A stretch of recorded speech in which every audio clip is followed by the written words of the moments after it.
Ma vitrine est toute éclaboussée mais encore intacte. Le canon en haut semble hésiter à me détruire. Ou bien tout simplement les gros pervers qui le commandent s'amusent de moi. La trombe d'eau n'en finit pas de dévaster la rue et les dernières vitrines debout. Le bruit est effrayant. Mais aux abords de ma chère librairie, le jet s'interrompt. Puis il reprend son entreprise de destruction un peu plus loin. Depuis un moment, de ma cachette derrière le comptoir, j'entrevois au travers de la vitrine embuée et dégoulinante une minuscule silhouette avec une capuche rouge. Elle marche d'un pas rapide droit dans ma direction. Plusieurs fois, elle se blottit derrière les carcasses qui jonchent la rue. Je plisse les yeux, essaie de distinguer de qui il s'agit. Cette silhouette ne me dit rien qui vaille. Que sert-elle contre elle? Une bombe? Les questions tournent court. La silhouette est fauchée d'un coup par une montagne d'eau. Un truc énorme, une monstrueuse vague qui est déjà sur moi. Les vitrines de ma librairie explosent en milieu de morceaux de verre qui massacrent les livres, déchirent les pages. La violence de la grande vague détruit tout sur son passage.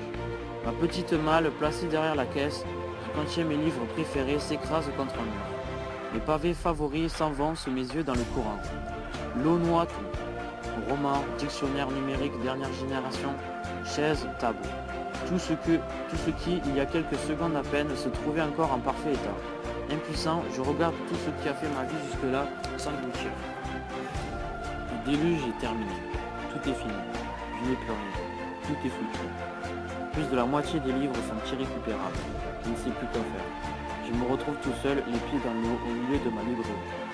J'avise sur une étagère en hauteur un reste de bougie. Je l'allume. Il faut que je monte à l'abri à l'étage. Pas facile avec tout ce qui flotte et s'est accumulé au pied des escaliers. Je me penche. J'écarte les obstacles, je tâtonne pour trouver la rampe. Je souffle comme un gros hippopotame désemparé. Soudain, quelque chose s'accroche à moi. Je baisse la tête. La capuche rouge est là. C'est une jeune fillette. Elle se relève. Elle est toute mouillée, mais n'a que quelques égratignures au visage. Elle me sourit, sort quelque chose du sac qu'elle tenait serré contre elle et me le tend. Trempé et tout ébouriffé, Marcel saute dans mes bras en miaulant. Lily est réveillée. Il va falloir qu'elle s'en aille et Marcel aussi. Pendant qu'il dormait, j'en ai profité. Dans ma chambre m'attend un grand tas avec des livres bien secs et une bouteille de White Spirit que j'ai trouvée sur une étagère de la cave. Lily applaudit quand elle découvre les livres entassés. Elle me demande si j'en ai d'autres, mais mouillés. Ils sont très gros. Combien ça pèse en moyenne un livre tout mouillé?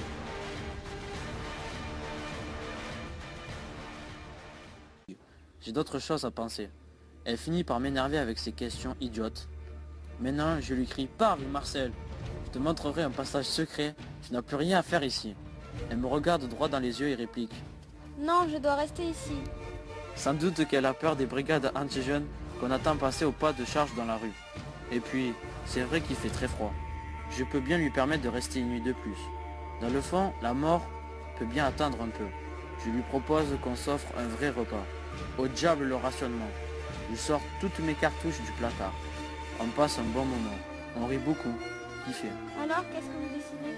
Elle en a assez de me voir planté devant la fenêtre, les yeux perdus dans le vide. Elle a peut-être l'air d'un ange, n'empêche, elle veut que je fasse ses 4 volontés, la gamine. Je comprends pourquoi les grands me l'ont envoyé. Je n'ai jamais su y faire avec les femmes. J'ai toujours été trop gentil. C'est pour ça qu'Emma m'a quitté. J'ai dégluti et essayé d'oublier ces tristes souvenirs. Ce n'est pas le moment. Il y a mieux à faire. Une petite idée vient de germer dans ma grosse tête d'Omar. Je peux aider les jeunes, ça c'est sûr. Et même, je peux les aider bien plus qu'ils ne le croient. Au lieu de flamber avec moi, mes livres peuvent devenir de véritables armes d'éducation massive. Je me tourne vers Lily. C'est d'accord. Je ravitaillerai tes copains pacifistes en livres. Va le leur dire. Je peux passer par le soupirail de la cave. Marcel va te montrer.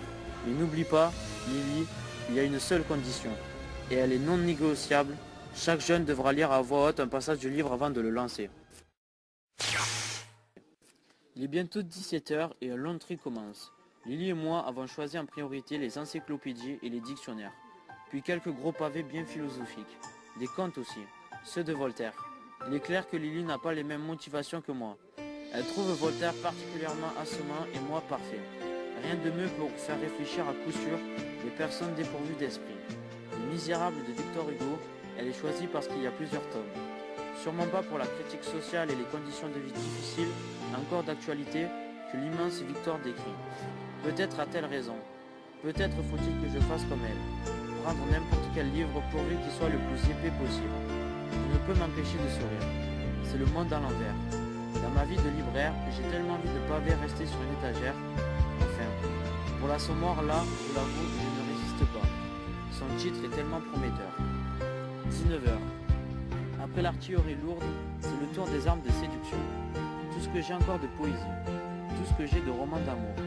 Je me résous même à descendre à la cave mes délices à l'eau de rose.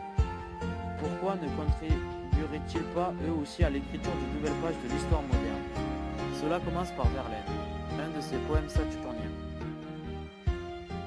Un de nos préférés à Emma et à moi. Le garçon ouvre la fenêtre, s'arque vers le ciel. D'une seule strophe. Je fais souvent ce rêve étrange et pénétrant d'une femme inconnue et que j'aime et qui m'aime, et qui n'est chaque fois ni tout à fait la même, ni tout à fait une autre, et même elle me comprend. Mon rêve familier file dans les étoiles. Le livre, lui, comme un premier étage de fusée, s'écrase sur un casque en Kevlar. Les policiers en restent foudroyés d'étonnement. Ensuite, lecture de romans, poésie, essais se succèdent à un rythme infernal, tellement que les forces de l'ordre ne comprennent pas ce qu'il se passe. Cela dure plusieurs heures. Un vrai régal, du jamais vu de mémoire de libraire. J'en ai les larmes aux yeux. Tous ces jeunes qui lisent passionnément des ouvrages classiques. Les moments les plus forts, je les reviens en les écrivant. Je crois que je m'en souviendrai jusqu'à mon dernier jour. Ce jeune encapuché, en basket, furieux, hirsute, très beau, sur le toit de magasin qui se met à lire aux brigades l'extrait d'un texte d'Aristote sur le bonheur. Ce jeune baudelairien, moqueur, faisant de l'équilibre sur l'enseigne et narguant les policiers avec quelques vers de l'Albatros. Les livres sont des armes, ils en font la démonstration. Ils provoquent des choses incroyables. Un policier plus sensible que les autres, peut-être, qui attrape un livre au vol, le range à l'abri derrière son bouclier. Un autre qui devient soudain pacifiste, s'empare en riant de Diderot tombé à ses pieds et rend l'appareil au jeune en lisant à voix haute. Jeune homme, prends et lis. Si tu peux aller jusqu'à la fin de cet ouvrage, tu ne seras pas incapable de l'entendre un meilleur. Lily et moi, on n'en croit pas nos yeux. Monsieur Omar, regardez, il y a des journalistes, il y en a tellement, mais j'ai du mal à y croire. La vérité va enfin éclater. Ils arrivent de partout. Leurs gyropodes et leurs micros cyber directionnels s'entrechoquent. Certains n'en ont pas, et s'essoufflent dans la course aux commentaires. Si je passe à la TV, sûr que ce n'est pas gagné avec mon allure piteuse. Je dois être horrible. 2 semaines que je ferme à peine les yeux. Lily essaie de me rassurer. Elle dit que je ne suis pas obligé de montrer ma tête, que mon nom fera plus d'effet. Omar. Omar de Tunis. Celui qui a distribué les livres qui ont servi de munitions aux jeunes et a changé leur vie. Peut-être qu'elle exagère un peu, Lily. Je sens du plus profond de moi-même que ces derniers jours m'ont rendu plus fort. Beaucoup plus fort. Même si tout redevient comme avant maintenant. Enfin presque. Julien a décidé d'aller vivre chez son beau-père. Je vis sans lui. Mais cela ne me dérange pas vraiment. Il pourra peut-être lui offrir plus de choses que je n'aurais pu. Je suis heureux pour lui. Il va pouvoir vivre sa vie comme il entend. Et je ne suis pas triste. Je reprends mon train-train quotidien. Chang revient me livrer. Je peux enfin savoir quel goût ont les nems roses et il s'avère qu'ils sont délicieux, sucrés.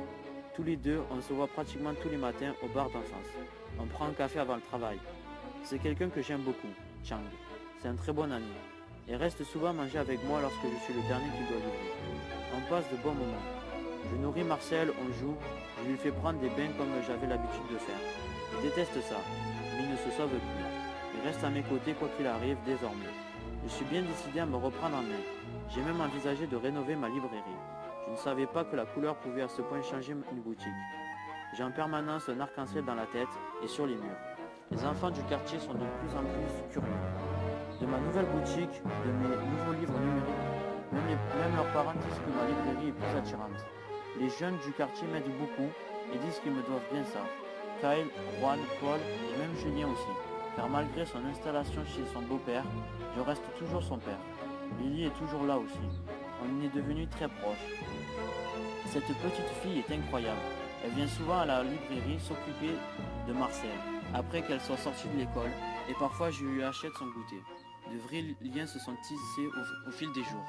Inattendu, quelques jours après les émeutes, j'ai fait la rencontre de sa mère. Ah, sa mère. Elle ressemble beaucoup à Lily. Petite, mince, rousse, avec un teint laiteux, elle a des yeux verts, émeraude absolument fantastique. Elle tient la boulangerie-pâtisserie du bas de la rue. C'est une belle boutique, toute rose, avec des odeurs de croissants chauds. Quand il n'y a pas grand monde, elle pense me voir, on discute un peu, et peu à peu, je sens que j'en tombe amoureux. J'avais oublié ce que cela fait.